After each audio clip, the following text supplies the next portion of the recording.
Welcome to SAM Conversation, a program of South Asia Monitor. In this program, we are looking at the turmoil in Bangladesh and its impact on South Asian states, particularly India.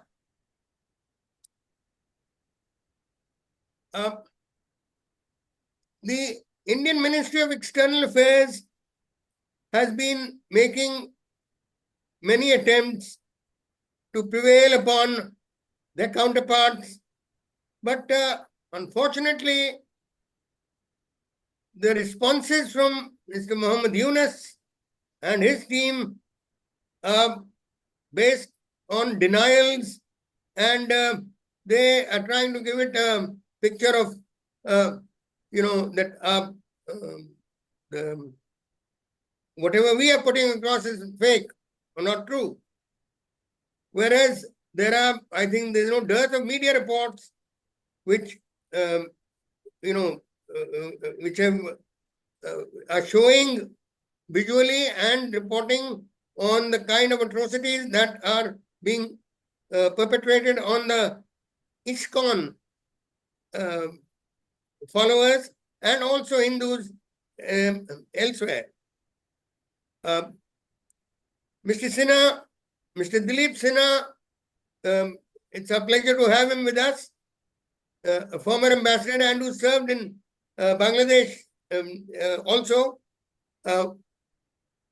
Sinha, I invite your remarks on the recent developments on, related to what is going on in Bangladesh, and also on, the perpetration of atrocities on Hindus and followers of the ISKCON.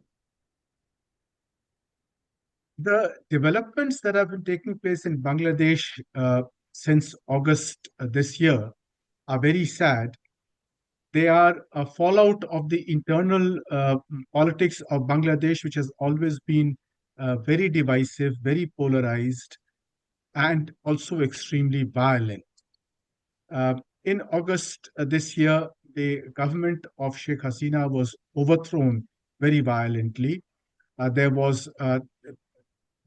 several protests against the government of Sheikh Hasina because of the issue of reservations. The police took very strong action against the demonstrators. A number of people were killed. This led to a very strong uprising led by students in Bangladesh, and they attacked the house of Sheikh Hasina.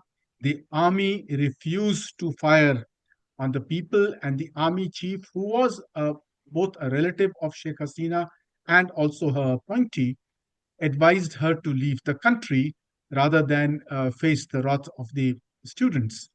And she obviously was reminded of what had happened to her father in 1975. So it was a very traumatic memory for Sheikh Hasina, and I believe it was her son who advised her to leave. So she was provided this helicopter by the army, and she took refuge in India. Her house was then ransacked, and thereafter there were a lot of violent reprisals against the police. Many policemen were disarmed, their weapons were taken away. Many of them just fled from their posts and fled to their villages. And then started the reprisals against the supporters of the Awami League, many of whom are Hindus. In fact, most Hindus in Bangladesh support the Awami League because the other party, the BNP, is a rather radical Islamist party, which has always been in bed with the Jamaat-e-Islami. So their record of treatment of the Hindu minority has been very poor. So the Hindus have congregated towards the Awami League. So what started as a revolt against the Awami League also became a campaign against Hindus.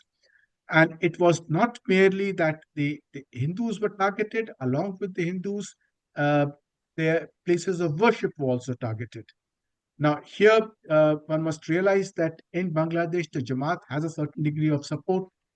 It is a party that is steeped in radicalism, and it was very easy for it to arouse sentiments against the Hindu families there.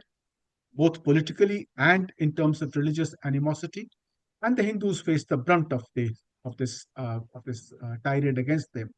The only saving grace here, if one can call it a saving grace, is that the Hindus also stood up, and a number of Muslims, I suppose they would be Awami League supporters, came out in large numbers in Dhaka in support of the Hindus. So this was a healthy sign, the fact that there are people in Bangladesh who are prepared to stand up for their Hindu countrymen. And the Hindus also raised their voice, uh, both in Dhaka and in Chittagong and elsewhere. Now, it so happened that one of the leaders of this campaign of the Hindus was extremely vocal. This Chinmoy Krishnadas, who was a member of the ISKCON group. He was extremely vocal. Obviously, the Jamaat and the others did not like this. And it seems that there was some violence also in the case of the demonstrations that took place, were led by Chinmoy Krishnadas. And he was arrested and put behind bars. Now, and this is where the tragedy uh, gets more convoluted. The government should have intervened at this stage and at least provided proper legal help to Chinmoy Krishnadas. He wasn't provided that legal help. His matter came up before court. No lawyer appeared on his behalf, and the court refused to give him bail. And the next hearing has been fixed, I believe, after a month or so.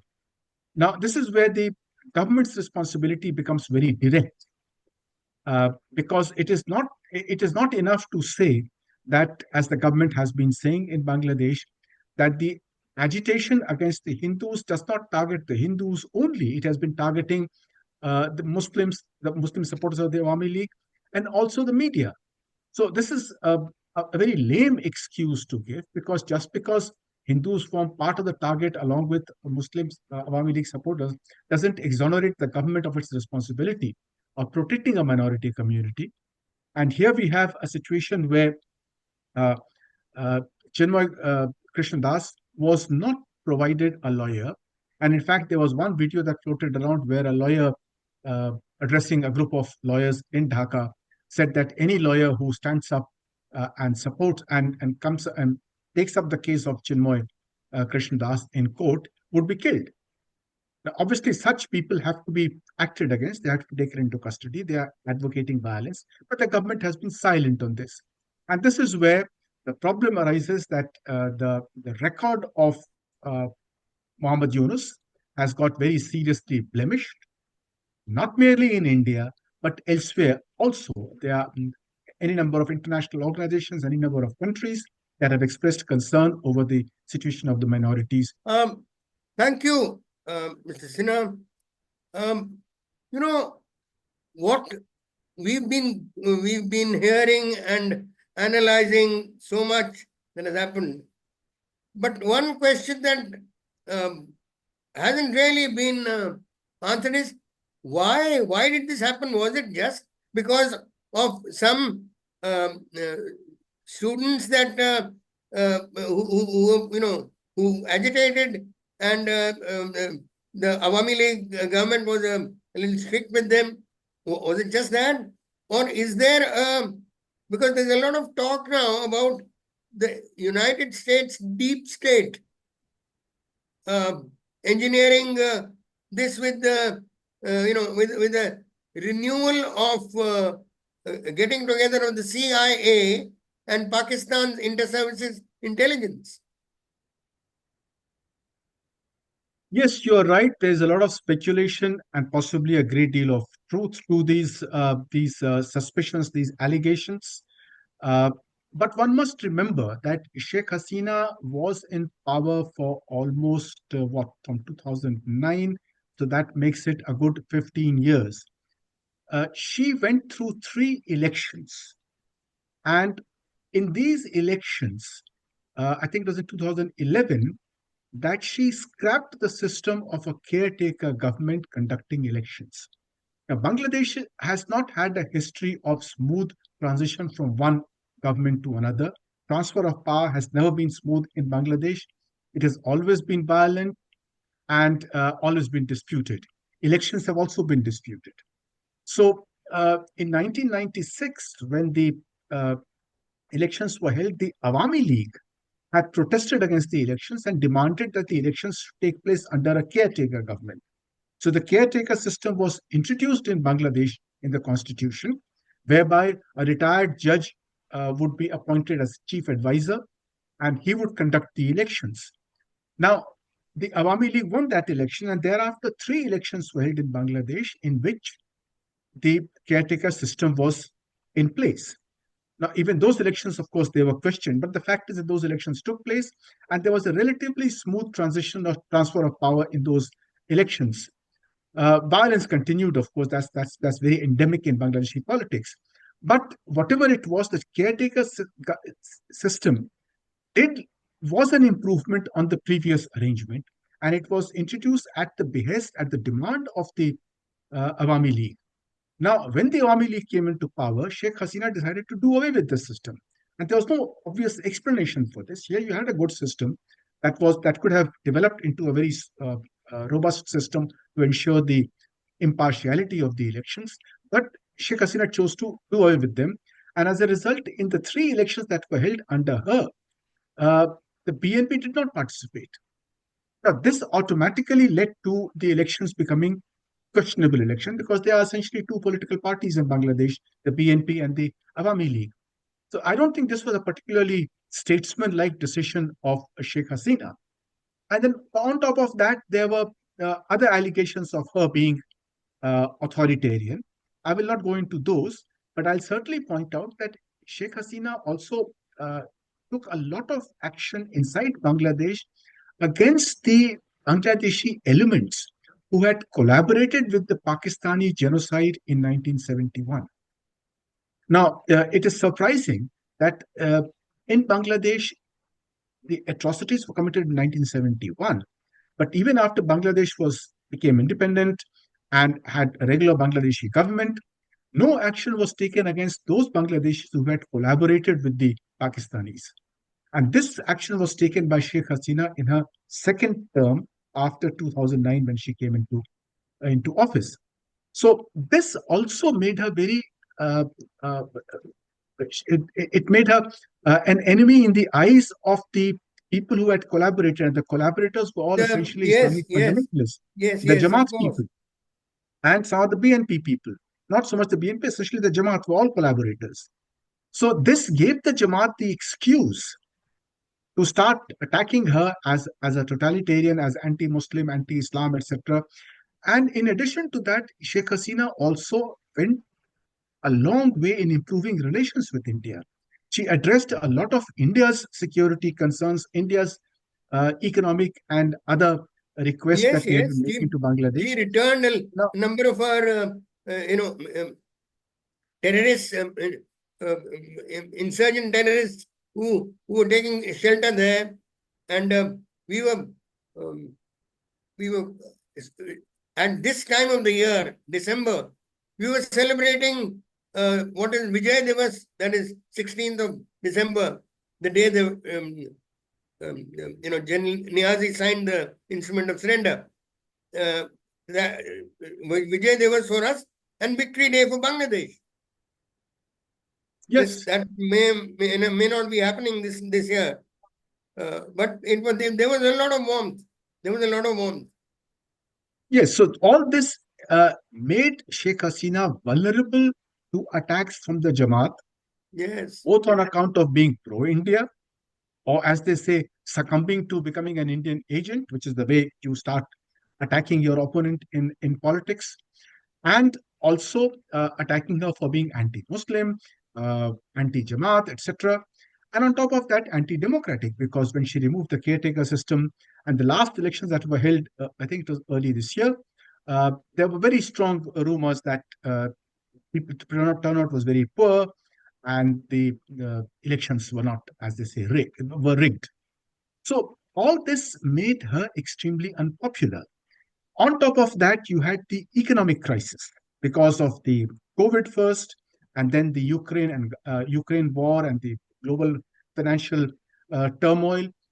This hit Bangladesh very badly. You know, the downturn in Europe and America which are the main markets of Bangladeshi garments, which is the main export, uh, hit the economy very badly. So you had the economic downturn, you had all these undemocratic actions being taken by Sheikh Hasina. On top of that came the decision to increase the reservations for the Mukti Bahini, for the freedom fighters.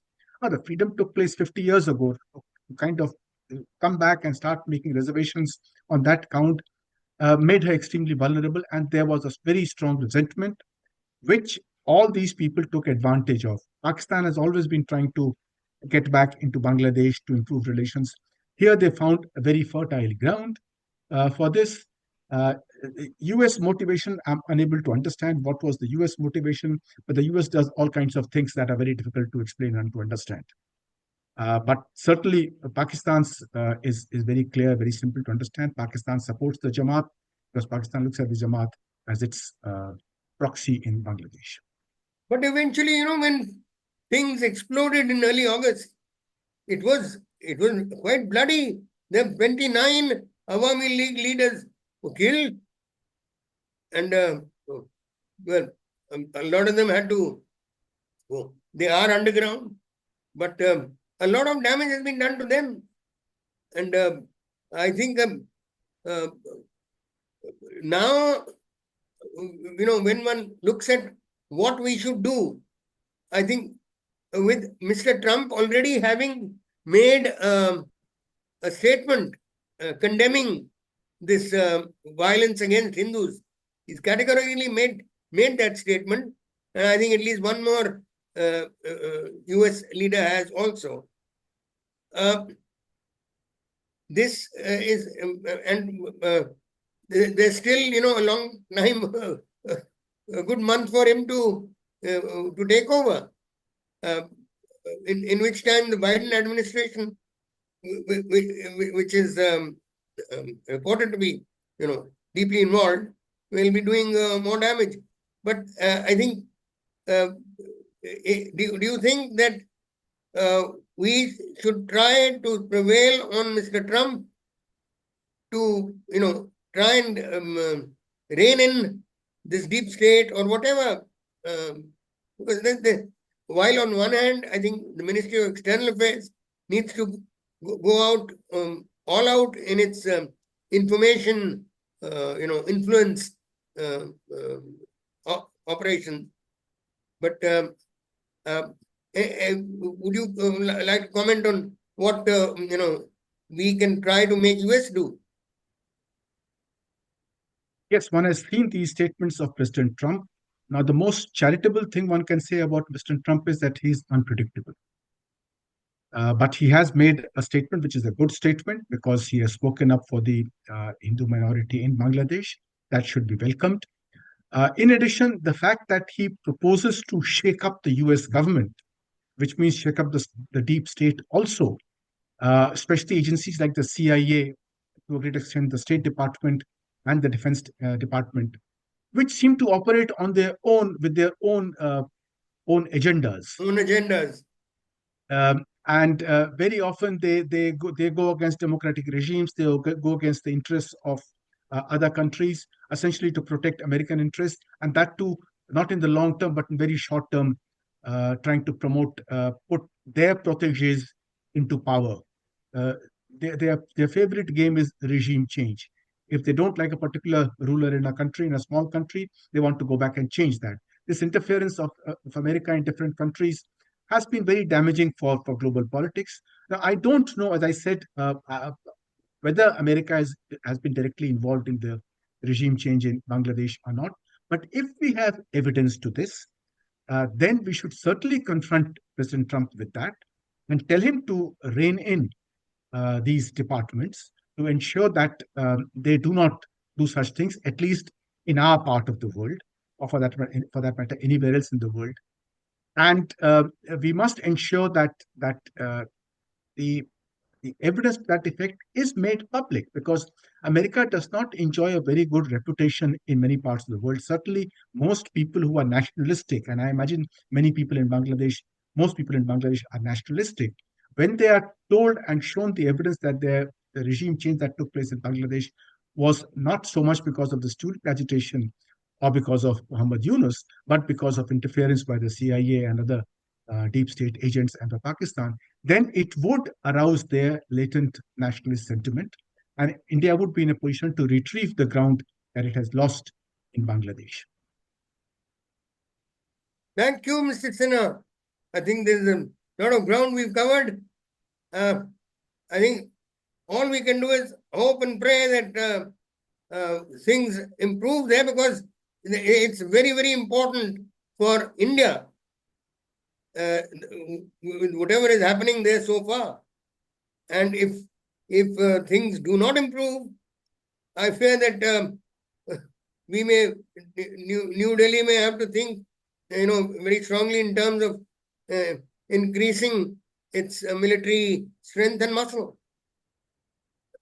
Well, here I would like to mention one point. I think it is important to ensure that our behavior in this is correct.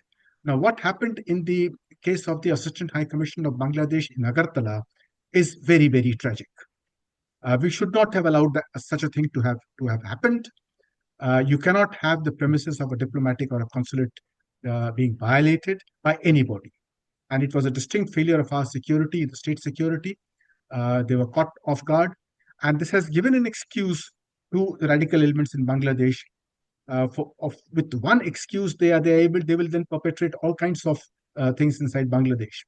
So we have to ensure that our behavior on this count is absolutely correct according to diplomatic norms. And perhaps we should also ensure that we do not let down our supporters inside Bangladesh, be it in terms of being given political asylum if they seek, or any kind of other encouragement and support. Also, in terms of knee-jerk reactions, I think we should avoid that. We must remember the Bangladeshi threat to India is not because of security. Bangladesh is not a security threat to India.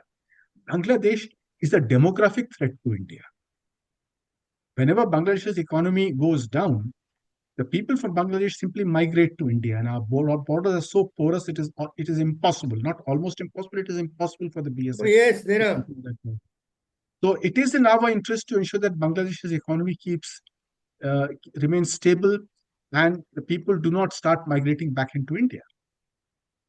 So it is a very difficult situation. To my mind, it is the most serious challenge for India to ensure that the anti-India elements in Bangladesh do not come to power in Bangladesh or do not rule the roost in Bangladesh. At the same time, the Bangladeshi economy remains stable and good, so that the people of Bangladesh don't start coming to India illegally, which is what happens all the time. During the Bangladesh Nationalist Party's tenure before 2009, up till 2009, a lot of damage had been done by pumping in a lot of illegal Bangladeshis to settle in Assam, to the extent that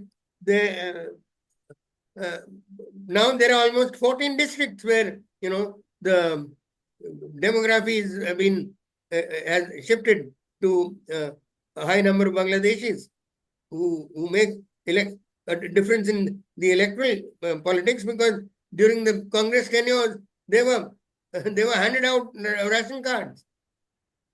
Anyway, that is. Thank you, Mr. Sinha. We'll keep watching, and let's hope for things to improve. All the best. Thank you. Thank you for having me.